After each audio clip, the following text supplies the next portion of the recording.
तो देखिए प्रश्न है कार्य ऊर्जा प्रमेय किसे कहते हैं, और फिर मैं इसके लिए क्या बोलूंगा, सूत्र है ना। सिंपल सा है, किसी वस्तु पर किया गया कार्य, गतिज ऊर्जा के माने क्या है, गतिज ऊर्जा, डेल्टा माने हो गया परिवर्तन, ये बराबर होता है।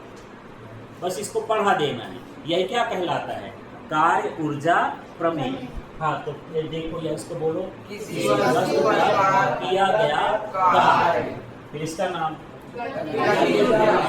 इसका नाम परिवर्तन के बराबर होता है, इसे ही क्या कहते हैं, कार्य ऊर्जा प्रमेय कहते हैं। ठीक है, क्लियर हो गया। तो केवल सूत्र भर ध्यान रखो, सूत्र क्या है, अब ध्यान से करो। सूत्र में क्या है, W बराबर डेल्टा के, तो W को क्या समझना है, कार्य, डेल्टा को क्या समझना है, परिवर्तन, और K को क्या समझना है। ठीक है, अब इसे सिद्ध करके बताना है। तो चलो अगले स्टेप में इसको सिद्ध करते हैं। तो बड़ा सिंपल सा है, ज़्यादा कठिन नहीं है। मैं ऊपर का नहीं बोल रहा हूँ, आपको यहाँ से ध्यान देना है। गति के तृतीय समीकरण से, नियम से नहीं लिखना है, बाय मिस्टेक लिख गया है, समीकरण से। तो गति का जो समीकरण है तृतीय वाला, वो क्या होता है, 2as = v² माइनस u²। ठीक है, कल जब हम गतिज ऊर्जा का सूत्र निकाले थे तो उसी तरह से इसका भी ये कुछ स्टेप मैं इसमें डायरेक्ट कर दिया हूँ, इसलिए मैं अलग से कर रहा हूँ, थोड़ा सा ध्यान देना है ना। इस बार u को 0 नहीं करना है। गतिज ऊर्जा में परिवर्तन का मतलब है कि पहले से वस्तु गति में है, उसकी गति को हम थोड़ा घटा रहे हैं या बढ़ा रहे हैं, तो u का मान 0 नहीं होगा। ठीक है, अगले स्टेप में देखो क्या कर रहा हूँ, as बराबर ये लिख दिया v² माइनस u²/2। भला क्या है, देखो क्या करती है इसमें, सबको समझ में आ गया क्या, क्या समझ में आया, 2 का क्या कर दिए हैं, अच्छा।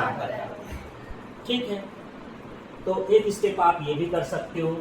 इसके बाद अगले स्टेप में देखो मैं क्या कर रहा हूँ, as बराबर 1/2 v² माइनस 1/2 u²। इसमें बताओ भला क्या है, ये जो बटे का 2 है ना, उनका अलग अलग कर दिए। जैसे मान लो आपके पास 3 + 5/2 हो, तो आप इसको ऐसा लिख सकते हो, 3/2 + 5/2, इस 2 को अलग अलग लिख सकते हो, है ना। जब ये बटा अलग कर देंगे तो बटे का 2 भी क्या हो जाएगा, अलग हो जाएगा। इसमें कोई डाउट है क्या? ठीक, अगले स्टेप में चलते हैं। अब मुझे इसके गतिज ऊर्जा का सूत्र बनाना है। कल पढ़ तो लिए हो गतिज ऊर्जा का सूत्र, क्या था, K बराबर 1/2, है ना। सूत्र क्या था, K बराबर 1/2 mv²। मेरे पास 1/2 भी है, v² भी है, क्या नहीं है इसमें, m का पूरे में क्या कर दें, तो चलते हैं गुणा कर दें, तो क्या हो जाएगा ये, हाँ इधर से देखते हैं सब, MAS बराबर क्या हो गया, 1/2 mv² माइनस 1/2 mu²। माने इसके साथ भी, इसके साथ भी और इसके साथ भी, सब के साथ सिर्फ क्या लिख देना है, m लिख देना। ठीक है, अब यहाँ पर देखते हैं, अगले स्टेप में देखते हो, कल हम देखे थे ma किसका सूत्र होता है, बल का ना होता है, बल बराबर ma होता है। यहाँ पर क्या लिख देता हूँ, और यस है तो यस लिख दिए, तो ये जो ma है ये क्या बन गया, f बन गया। ठीक है, आगे बढ़ते हैं।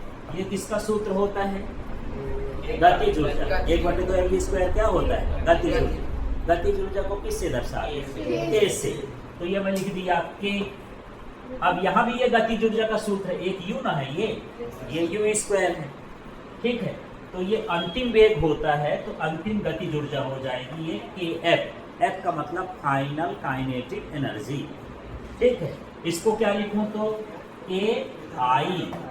I का मतलब इनिशियल काइनेटिक एनर्जी, मतलब ये है प्रारंभिक गतिज ऊर्जा।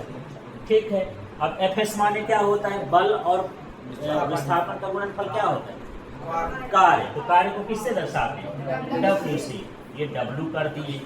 अब देखो किसी का अंतर हो, तो अंतर को किससे लिखते हैं, डेल्टा से। अंतर को किससे लिखते हैं, डेल्टा। तो ये इस अंतर को लिख देंगे डेल्टा के, और यही तो आ गया। यही तो कार्य ऊर्जा कहता है कि किसी बल द्वारा किया गया कार्य गतिज ऊर्जा में परिवर्तन के बराबर होते हैं। इतना ही आपको सिद्ध करना है, सिंपल से।